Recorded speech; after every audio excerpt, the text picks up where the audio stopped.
I'm Kartikeya Singh. I'm the Deputy Director and Fellow of the Wadhwani Chair in U.S. India Policy Studies. And I'll be chairing this conversation today with this excellent group of panel members that we have here. Before we begin, of course, I have to make a public safety announcement.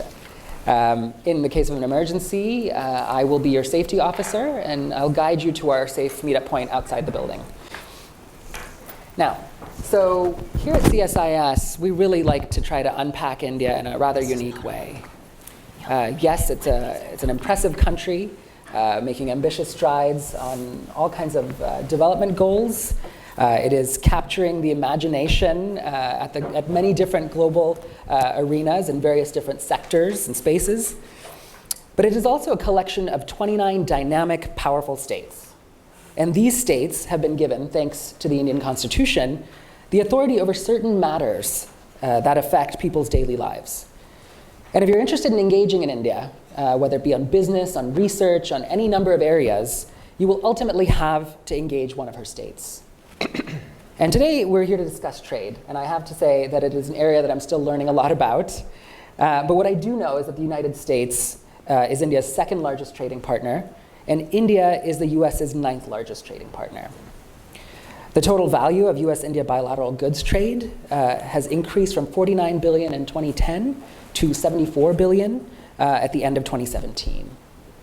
And given the reforms the Indian central and state governments have undertaken to improve business environment and the tremendous development potential of the Indian market, it is no surprise that for global companies, they cannot afford to miss the opportunity that is India. And what's more interesting, I think, is that US states ranging from Texas to Illinois, if we were to go from the southern tip, probably not to the northernmost tip in this case, but Texas to Illinois and California to Pennsylvania are engaging with the Indian market and conducting billions of dollars worth of trade annually with India and her states. And to facilitate this state-to-state trade, just in the last quarter of 2017, we saw 3 US governors lead trade delegations out to India from the states of Mississippi, Indiana, and Colorado. And with our panel here today, we have a rather unique opportunity, I think, to showcase and discuss how these US states are charting their strategies to engage with India and her states on trade. And I don't think that there has been quite a panel like this before. I think often we see the US federal government trying to engage in this dialogue, and rightly so. But here we have US states on a platform talking about how they are charting out their strategies. And many of them have traveled to India recently. So I thank everybody for making the time to join us, and I know a number of you are watching online. So I'm going to turn it over to our panel to make their opening remarks. They have about 10 minutes each to make these opening remarks, but I have short questions that I'd like them to try to tackle in those remarks. So I'll start with Mr. ARUNISH CHAWLA, Minister Economic at the Indian Embassy here in Washington. You have the floor, and if you could in your remarks, try to dive in a little bit into the dynamics of center-state relations and conducting trade ties between the two countries, and how specifically US-India state-to-state trade ties may affect the broader bilateral relations. Please. Thank you very much. I remember the first conversation I had with Rick when I came to your beautiful city. And it was, how do we really take the relationship forward? And the common theme that we shared, the relationship will go forward when we go beyond the federal or the national governments, and we allow the states to deal with each other, relate to each other, do business with each other, invest into each other. When that happens, the relationship will grow, because as business and people-to-people ties grow, politicians follow. Today is a nice, happy day. US is the largest economy, without doubt, everybody knows that.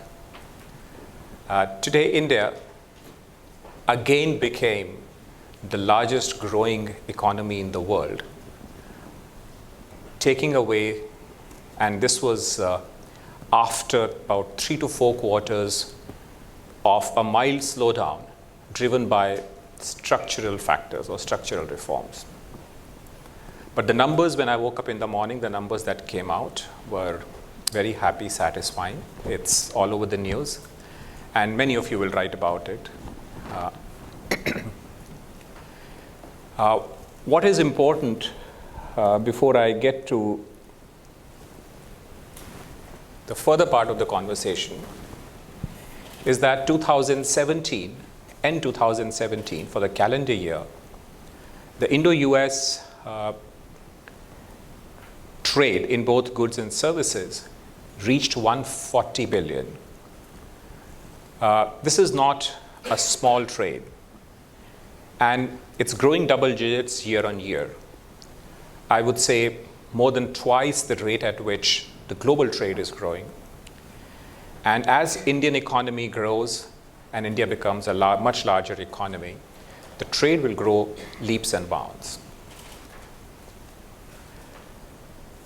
I dare say that even though there are issues which are often articulated in various fora, I dare say this trade is more balanced and more diversified than so many other bilateral trade relationships that exist between countries. And this is true not just for United States, it's true for India as well. So go beyond the numbers, go into the distribution patterns, go into the finer spectrum of the kind of things we do together. Even in India, when we look at exports, we look at imports, we know on an aggregate, India and US are the second largest trading partners. Back home in graduate school, we used to learn about gravity models. India, of course, which lies in Asia, would trade more with Asian countries. And if there's a huge economy in Asia, that economy would obviously be the largest trading partner. But what I meant by balanced and diversified is that India and US, even though second in overall volume, the largest exports are to United States. The largest imports are from China. Our bilateral trade balance, even though we keep figuring in among the top 10 countries where US has trade deficit, if you look at the distribution, our bilateral trade balance with respect to so many other countries in the Middle East, so many other countries in Asia, would either swing in this direction or in this direction heavily. And that is because with no other economy, we have a trade, we have a relationship which is as balanced as we have with India and United States. We should not miss this point as we continue to debate over smaller things. A few words on India's economic and policy going forward and the way we look at the trade relationships. As you know, in the second half of the 20th century, we had different economic models. We had a socialist or a communist model. We had a Western-style market economy. We had a capitalist economy. And we had what was called the East Asian growth model. India adopted none of the above. And we suffered for a while as the growth rates were moderate. The poverty refused to go away. When we liberalized decisively. And we liberalized in spite of different political governments coming to power one after the other. We adopted market economy. We adopted indicative planning. And over and above, we adopted inclusive growth. And even further, we adopted sustainable growth much earlier than so many other emerging economies at our stage of development. This being done, going forward, it becomes imperative for every emerging economy to grow fast and to leverage its market access and its market size. A lot of articles, work, media news was written about the recent union budget. And one of the big headlines which went around this city was, is India going back to protectionism? The answer is a loud no. What India has done is a part of a careful strategy in manufacturing called Make in India. We have moved away from what we called Made in India to what we now call Make in India. Make in India is not an isolationist strategy.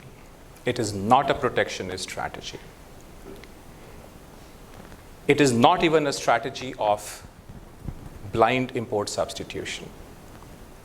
It is a strategy to get into the global value chains, to be genuinely a part of the global value chains.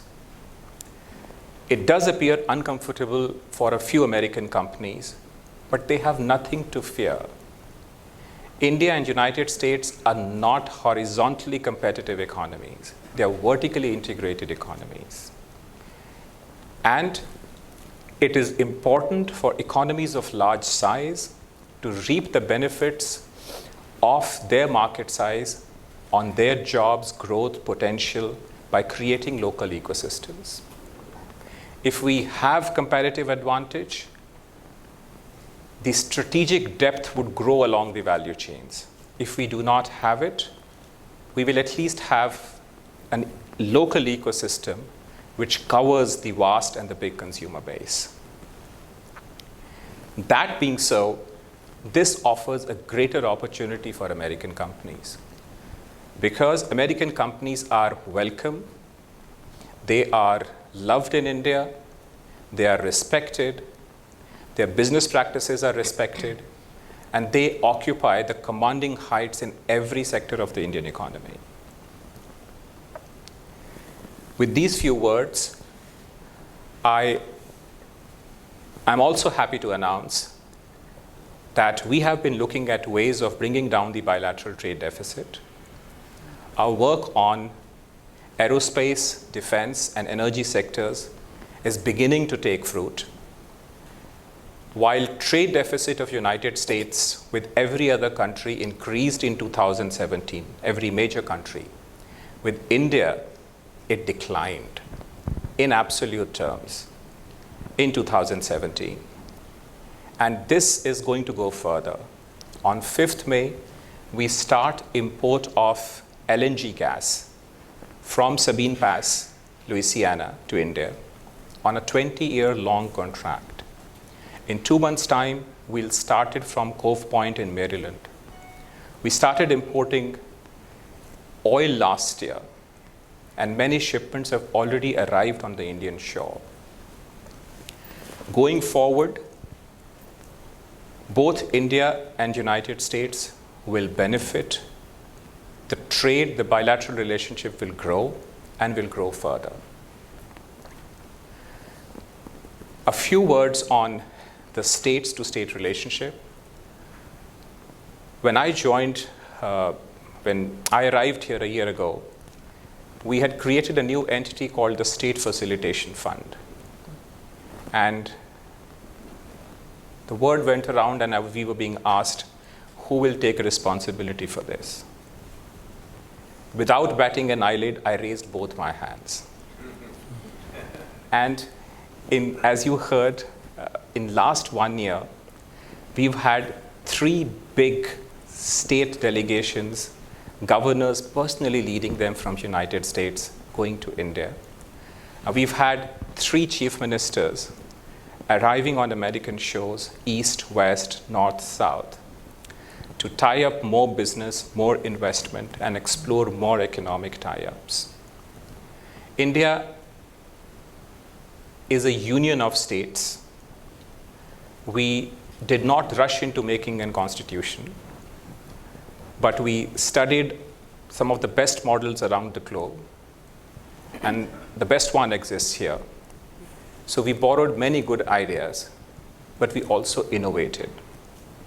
So when you say constitutionally, India is not formally a federal country, but it is a union of states, which means we divide the business of government between the central and the states through three different formations. A union list reserved exclusively for the central government, a state list reserved exclusively for the state government, and a concurrent list where both have concurrent jurisdiction. The central government prepares coordinating legislations, and the state government, through both legislative and executive action, implement it and are free to modify it to their needs. And can you guess which of the three lists is the longest? It is the concurrent list. And in most of the economic action lies here. And in this domain, the central government cannot move without state governments moving. And many a times, we have seen what is like a locomotive effect. The state governments take lead, the state governments go forward, and the central government picks up the best practices, modifies them, makes it applicable nationally, giving the freedom to the other state governments to modify, amend, and adapt it to the local needs. So I'll end here with this message that the permanent, deep, structural way forward for the two countries and the two great democracies in this 21st century is by a stronger state-to-state relationship between India and United States. And I'll also take this opportunity to congratulate FICCI and the East-West Center, which came out with a beautiful report, which some of you may have missed, about how the states in India and the states in the United States are relating to each other in the economic, security, people, demographic, skills, and every other domain. If you have missed it, I urge you, the FICCI representative is here. Please pick up your copy from her. Thank you. Thank you, Arunish, and for highlighting for us what that structure really means in terms of states being able to take the lead in cooperation and also to be competitive with each other, as this particular administration in India has been fostering an environment to drive innovation at state-level policies, to be more attractive and to innovate in the policy areas. So speaking about states then, I'd like to turn it over to our guests from Mississippi and Indiana. We're honored to have Ms. ROSARIO BOXX, Rose, and Ms. ANDREA Richter. Rose is the director of the International Trade Division at the Mississippi Development Authority, and ANDREA is a senior advisor to the Secretary for International Engagement at the Indiana Economic Development Corporation. Both states, as I mentioned, had governor-led trade delegations out to India recently. I'm going to start with Rose, and I'd like both of you, in addition to making your remarks, if you could try to unpack for us what your current and future engagement strategy for conducting trade with India really looks like, and what that roadmap, as you led these, ultimately having these trade delegations go out, what really it took to go from A to Z in that. Thank you, Rose. So, good afternoon. I'm Rose BOXX, and delighted to be here today to tell a little bit the story between Mississippi and India and how it got started. 2015, we had the visit of the Consul General in Atlanta to Mississippi. He met with Governor Bryant and just told us all the wonderful success stories coming out of India. And to be honest, the state has not taken had not taken a delegation, business delegation, trade missions to India ever before. 2015 was a realization that why not? I mean, India is the largest democracy in the world, and so why not pursue that market, that relationship with India? So we started with that, with a protocol visit from one of your consul generals, and the realization that there are so many opportunities, and as an emerging economy, and strong economy, India should be a destination for Mississippi. So in 2017, we decided to take our first mission to India. So after we established relationships through your Ministry of External Affairs, we took a small delegation of businesses to India in May of 2017. These were companies in telecommunication, defense related, and automotive, and agriculture as well. After that mission, we really decided that this was a great destination for Mississippi products and also for bilateral trade, as well as what we could sell there, we could also buy from there. But it's also a relationship more so at the government level as well. So trade happens at the state level. That's definitely how it goes. And the policy, of course, and everything that goes around trade might happen at the federal level, but at the state level is where you take your businesses to meet one-on-one with prospects there and vice versa. So Governor Bryan led a delegation after the May mission in September of 2017.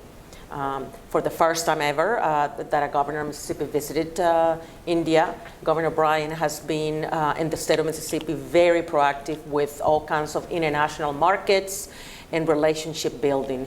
And so the world, 95% or more, they say, and it's true, is outside of the U.S.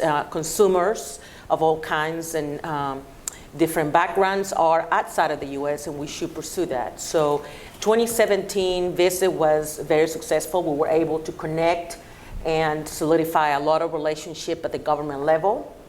And we were amazed at the hospitality and the proactive attitude that India has when it comes to bilateral trade. A lot of the times, let's call it like it is, we want to sell and we want to benefit. And sometimes we forget that it has to be bilateral. It cannot be just what's in it for me. And a lot of other countries outside of the US get it. They understand that, yeah, we are the largest economy in the world and the most powerful nation, but we must have a win-win for both. And so the hospitality and the proactive attitude that the Indian government showed us when we went there in September was amazing. We were able to meet not only, there were three pillars in our, related to this trade mission in 2017. One was, of course, trade, exports and imports. We have companies, like I said, in the defense sector, automotive, agriculture, and telecommunications. And then also education. We had a couple of universities that wanted to pursue a exchange program, specifically with engineering and science, and we did that. And we also had the goal of trying to meet with companies, with growing companies in India that want to invest in the US, that want to locate in the US. So we realized when we were in India that although we were trying to target the large corporations to come to Mississippi or the US, it is the small to medium-sized companies in India that actually are the growing target industries to move to the US. It was amazing the amount of companies and contacts we made. Governor Bryan did a presentation in New Delhi. We visited New Delhi and Mumbai. And we had a presentation of doing business with Mississippi in both states, both cities. And it was very well received. We had a great attendance in both events where we were able to showcase the state. Mississippi is more than the river, and it's more than blues.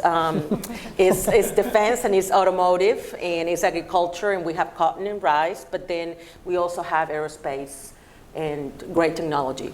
So we wanted to showcase the state. We understand that in order for us to be known around the world, we got to get out and say, okay, Mississippi is this. It's also the mighty river, but it's also more than that. So we were able to do that, and we had great attendance in both events. We also signed our Economic Development Organization, MDA, the Mississippi Development Authority, signed an MOU with the Indian American Chamber of Commerce in Mumbai. So as a result, or as a way to implement that agreement, that MOU that we have, the next step for us after 2017 now is an inbound trade mission from from India. So we went there twice. We would like for them to come here and see what we have to offer as well, and what they can offer our companies in our state. So that's going to happen most likely in September of 2018, in conjunction with and as a way to implement our MOU with the Indian American Chamber of Commerce. In addition to that, we have a large defense industry in Mississippi. So we're hosting for the first time an International Homeland Defense and Security Summit this March in Biloxi, Mississippi. It's an initiative that Governor Bryan, the state, has. India is one of the players. Actually, your defense attaché at the India Embassy will be visiting and be part of a panel for this summit in Mississippi, along with Israel and, of course, the U.S. We understand that border security is not only a problem or a challenge in the U.S., but is in other countries as well, such as Israel and India. And because we have grown our relationship with these two nations, we would like to take it a step farther and cooperate and discuss what is that we can do from a state level, and because of the relationship we have, to perhaps come up with ideas and best practices on how we can improve our border security and protection, and also terrorism prevention and protection. So those are the two topics that will be discussed at the summit. We have, like I said, Israel, India, and Mississippi, the U.S., taking part of this summit. And we are eager to see the results that will come from all this aggressive initiative that Mississippi has. Twice in India last year, India will come to Mississippi. We have a summit related to defense and will involve India. And this is a long-term initiative we have. We understand that we cannot just go once, show our faces, and then not ever go back. This is a long-term. Trade is long-term. Sales don't happen overnight. We have to continue visiting. They have to continue visiting us as well. Communication needs to continue to flow. And the state's role as a trade office is to facilitate that, because that's where trade is going to happen. Our companies from Mississippi with Indian companies as well. So, thank you, Rose. Andrea, please. Great, thank you. As you said, my name is Andrea Richter from the Indiana Economic Development Corporation. For those of you who may not be familiar, this is the equivalent of our Department of Commerce. So about 10 years ago, we eliminated the Department of Commerce, created this entity that's run by a public-private board, chaired by our governor, and also funded with corporations and utilities for any of our international travel. This gave us a much more flexible model to attract FDI, to choose where we want to go and kind of move at the speed of business as we look to attract that. So I should mention most of what my comments will be FDI focused. That is the main mandate of the IADC. We do have other entities that focus on trade, but really we're trying to look how we can do that. And even just taking a step back, why this is so important to us, for the state of Indiana, we have over 800 foreign-owned companies. This employs 200,000 Hoosiers. It's a person from Indiana, if you're not familiar or have seen the movie. And this is huge. This is the biggest percentage in the Midwest of this. We're only a state with a population of 6.6 million.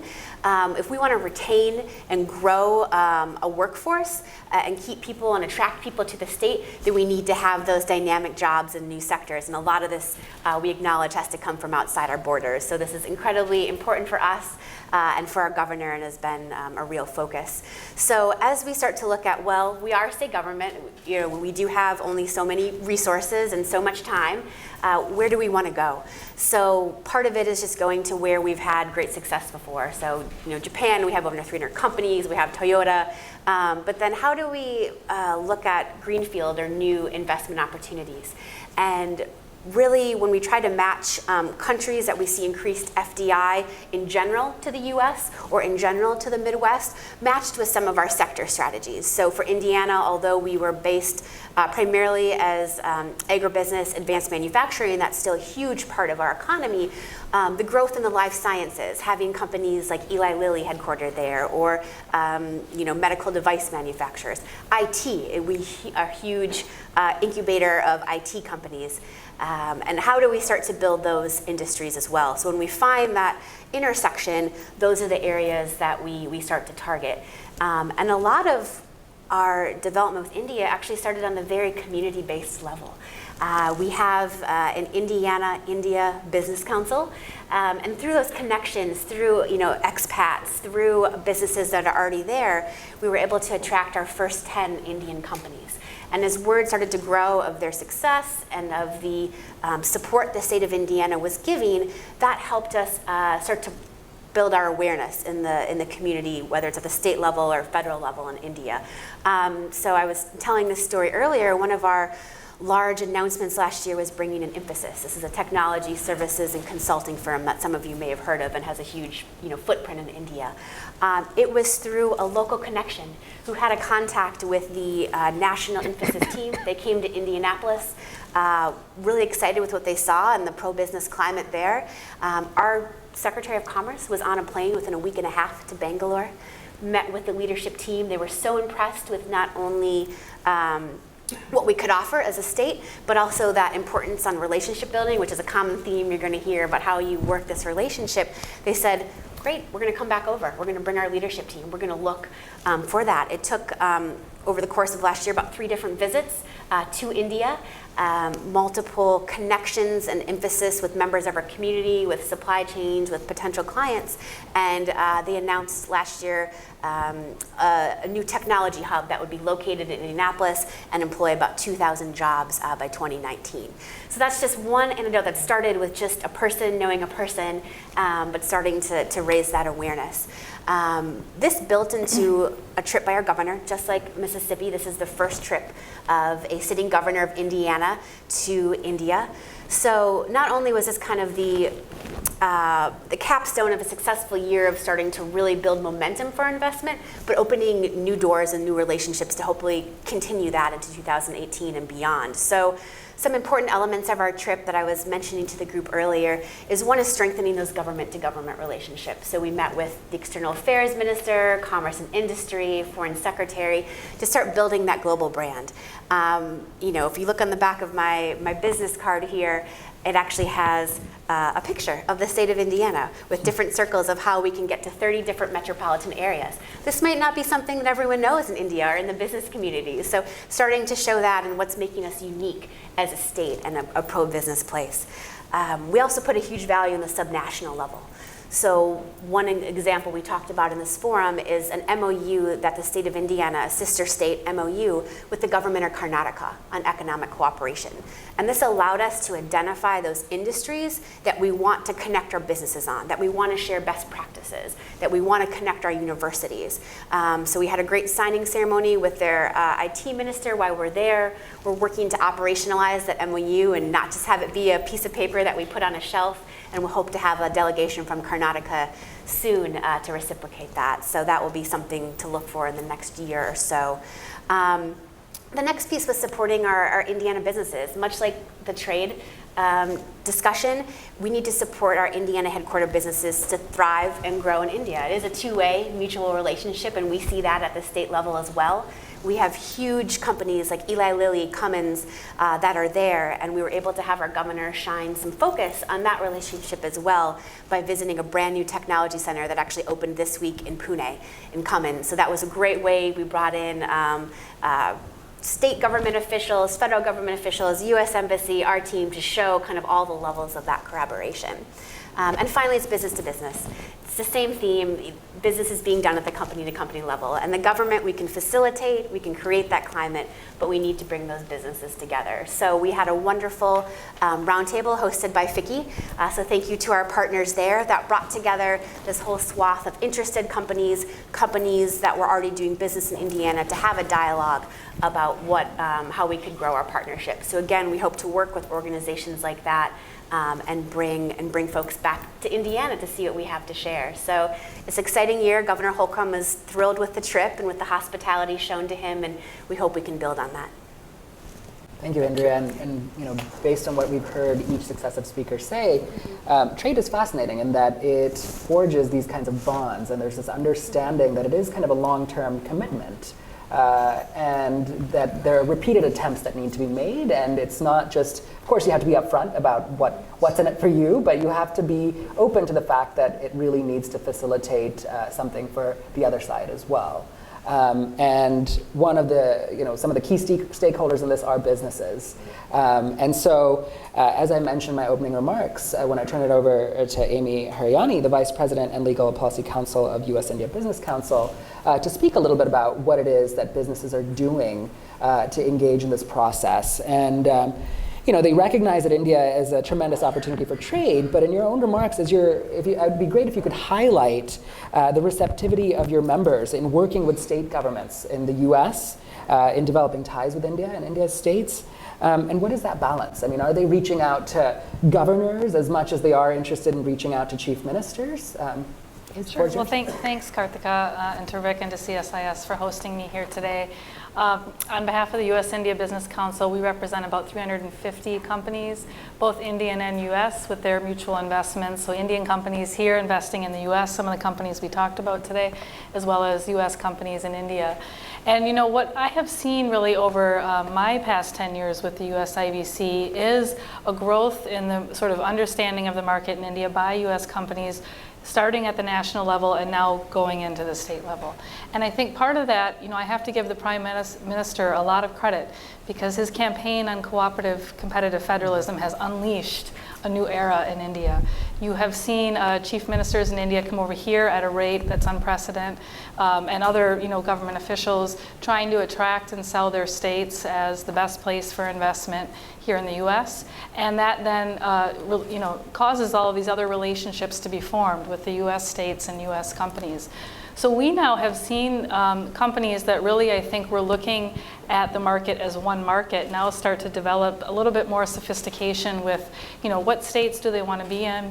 If they're already in India, do they want to grow their investment even further? And if so, which states, would that be? And part of it also is the industry-to-industry ties. So if you're in the IT industry, of course, that's going to attract some states. If you're in the heavy manufacturing and chemicals, it may be other states. And so really trying to develop those markets specifically for some of the big companies has been an evolution that's been moving forward. The other area that I've seen, though, is, and I think this is where the real trade opportunity will grow, is in the small and medium-sized companies. For the first time, you're seeing companies realize that in order to grow here in the U.S., they have to grow outside of the U.S. And India is a natural ally and partner, not just for the synergies that we have between our markets, but for the people-to-people ties and other things as well. Common democracies, common legal systems. There's just a lot of reasons it makes sense for U.S. companies to look at the Indian market as sort of the natural place to go. If they're going to go outside the U.S. as a first market, India often rises to the top as the potential one. And so we're seeing a lot of companies that would otherwise maybe not have made their foray into the international market look at India for the first time. And then, as the sophistication of the states develops, looking at which state as well. So it's the whole ecosystem supporting these businesses is rising to be able to support sort of a very specific state-to-state investment. So we're seeing it really at the top level with the Fortune 100s and the Fortune 500s, but it's also percolating down into the supply chains to the small and medium-sized companies as well. So, we're here to help support that. I just got back last week where I met with the Chief Minister of Maharashtra, met with the Chief Minister of Andhra Pradesh, and we had good discussions about, what their states are doing. All the states are trying to sell what they can offer companies to be able to come. And so we had some good discussions on what the states are doing. We announced that we're going to be partnering with the state of Andhra Pradesh to open the first office over here in the U.S. 12 U.S. states, I don't know if Mississippi and Indiana are one of the two, have permanent offices in India promoting their states and doing investments. And if you two don't, I urge you to also do that, and I'd be happy to help you do that. But no Indian state yet has a permanent office here, and I think it's high time that we do that. And so, Andhra is doing a lot of exciting things. There's a lot of other great states as well. And so, I'm excited. I'm excited about kind of this new level of opportunity and engagement with the companies, and we're here to help support it and, look forward to working with the companies to do that. Great, thank you. Excellent. Well, very quick, I'll just make yeah. two quick inputs. We've done two very important things in this dimension in the last 1 year. One was dismantling what we call the Foreign Investment Promotion Board. Hitherto, every big investment had to go through this route before it could go into other clearances. So we did it away altogether. And 90% of FDI is in the automatic route. And wherever for some reasons of regulation or economic policy, an individual ministry's approval is required, you straight away go to them. You don't go months and months waiting for FIBB clearances. The second big thing, which may have missed attention here, is that we are now creating a framework for outward FDI. So the inward FDI into India was growing rapidly. We overtook China last year. As we pursue a forward-looking economic strategy, the outward FDI is also increasing rapidly. And Indian FDI to United States is also increasing rapidly. This is what we mean by Make in India, which is becoming an integral part of the global value chains, as most of the skilled Indians are. And secondly, the point which Amy mentioned about competitive and cooperative federalism, the World Bank started the ease of doing business. We've supported 2 interministerial teams in the last 1 year to understand the nitty-gritties and work out what needs to be done.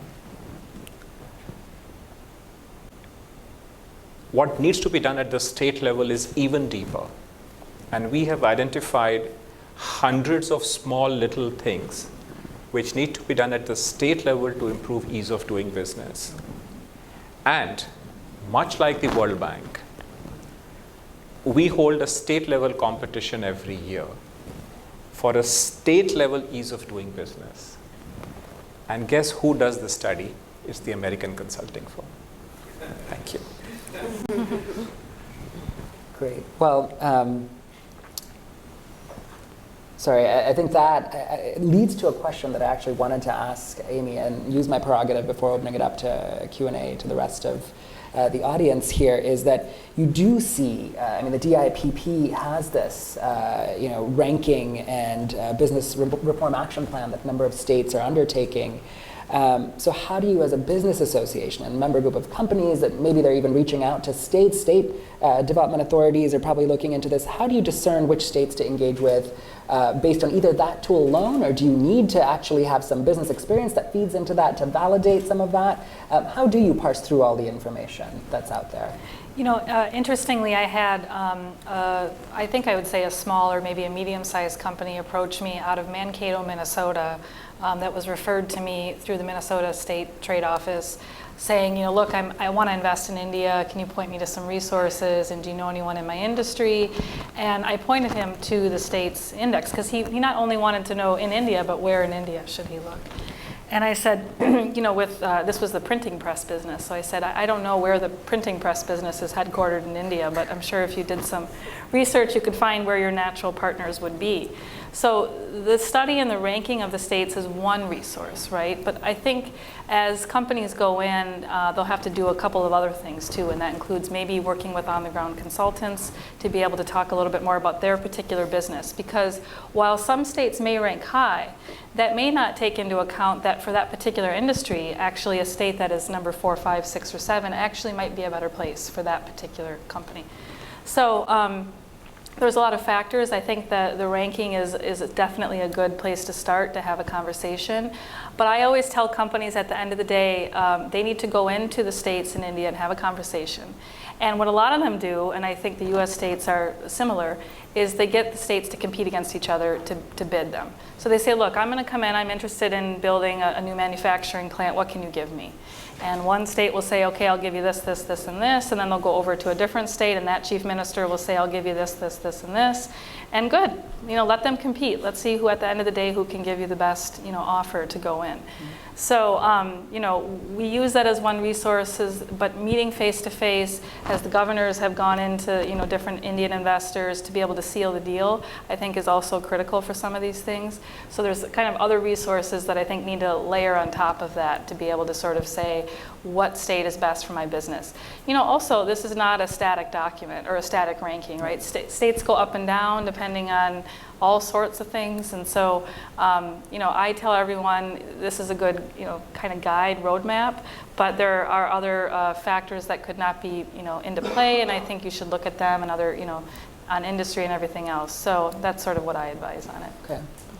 Excellent. Well, I'm just taking a look at the time here. I'm going to open it up to the audience now for some questions that you might have for our panelists who would like to.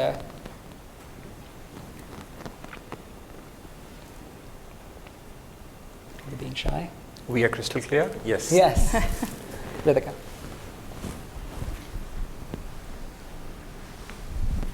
Thank you, Arunish and Andrea, for the acknowledgement to Vicky. Thanks for that. I just want to add two things and ask a question from Arunish and Amy. The 2 points is, it's interesting to note that in the last 10 years, the India-US trade on defense has gone up from 3 to 14%. So from 1 billion to 15 billion exports from US to India. And it's also interesting to note that 20% of the generic pharma in the US comes from the Indian companies. That's something very close to this current administration, so just an interesting fact. But the question I have is, one sector that is absolutely unnoticed on India-US but has a huge potential and we need to work towards it is media and entertainment. So would either of you want to comment on that or see where it goes or how we can push it forward? My brief comment is that we have a great deal of entertainment on both the sides.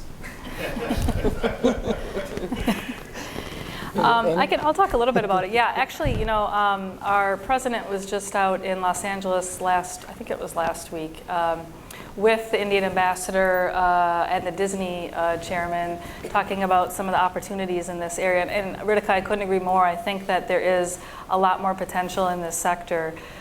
You're seeing some other market forces that I think that sort of industry veterans are having to grapple with. You have sort of original content producers and distributors, Fox, Disney, the big guys, really trying to get their hands around Netflix, which, by the way, is coming out big now in India, and YouTube and some other sort of newer content distributors and providers. So I think all of that is really ripe for kind of a new revolution of media and entertainment in India, vis-a-vis the collaborations and relationships and everything. So I think from our perspective, more engagement is needed. Part of it, I think, also is the industry historically has been a little bit separated from Washington, right, in terms of what they've done. So I think in terms of trying to translate some of that, probably we here in Washington have to do a little bit better job. But I think things are happening. You're seeing some of the new media groups really enter in the market. Of course, I can't remember which big Hollywood movie I was out at the theater the other day, and I saw it was produced by Reliance Entertainment. So, here also, huh?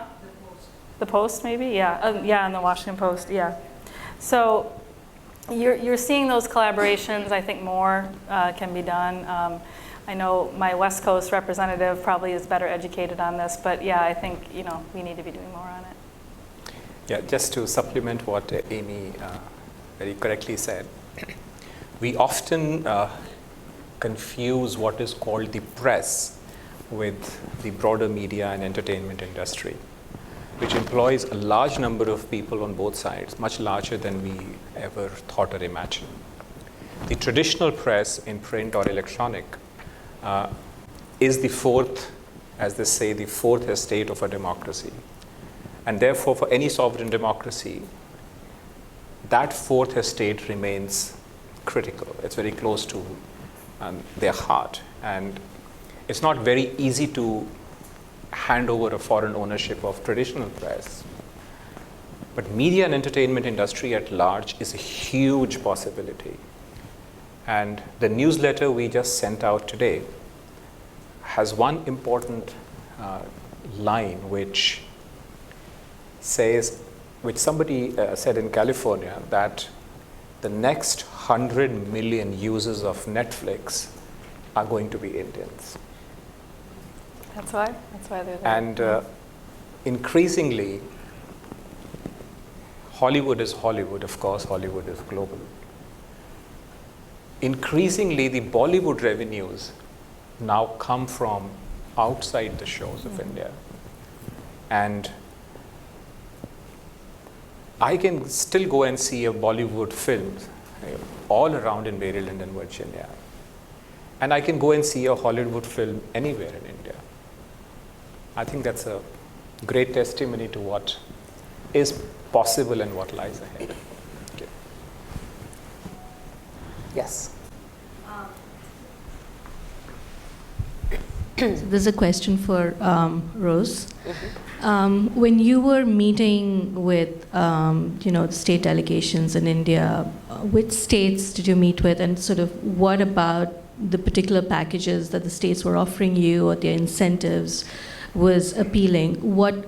Essentially, what were your companies looking at to make that decision that they wanted to trade or invest in a particular state in India? Okay. So we met with Delhi and Maharashtra, both states, and we were actually, the meetings were more towards trade. So the companies in Mississippi that had a product or service that were seeking to sell not only to companies in India, but also end users like the government. So it wasn't really a package of incentive, but it's more connecting the companies that we took from Mississippi with the right matches and the potential partners in India to sell those products. In the case of the companies that were seeking to actually buy products from India, the same situation is matching pretty much the company from Mississippi with the right partner to buy products from India. So it was trade related heavily. Now on the FDI, the foreign direct investment, we realized that a lot of the small to medium-sized companies in India, because of the trade and the exports that they're coming from India into the US, trade usually will lead into foreign direct investment. Because of that, then they are almost forced to manufacture here because the market share is here. So in the case of those meetings that we had, they needed to come to Mississippi to see what kind of buildings and infrastructure we have to offer them to manufacture in the state to be able to sell in the US, and what kind of incentives the state has. So, and that's where the inbound trade delegation that is coming in September will be able to realize if Mississippi is a state where they would like to start manufacturing their products. Excellent.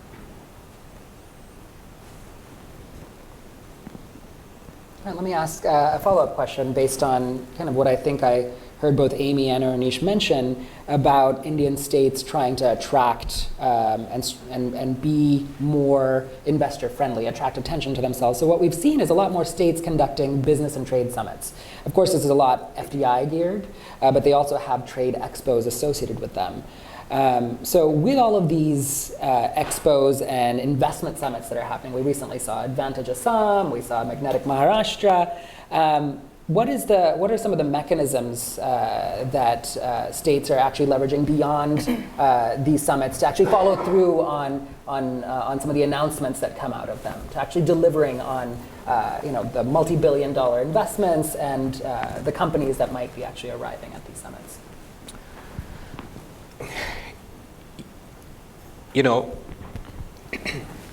What I read at graduate school is now half useless, because when you actually come and work in a framework like this, you see so much has undergone a structural change. And the same applies to the international economic relationship. So today, what used to be traditional trade has given way. If I was to do a matrix analysis on my time allocation and what it is spent on, and I think Amy would do the same, it's more on what the domestic economic policies are, what the local economic policies are, more than what is at the national level, at the state level, Indiana, Mississippi, Andhra, Maharashtra. And this is a great change and a great movement we should support.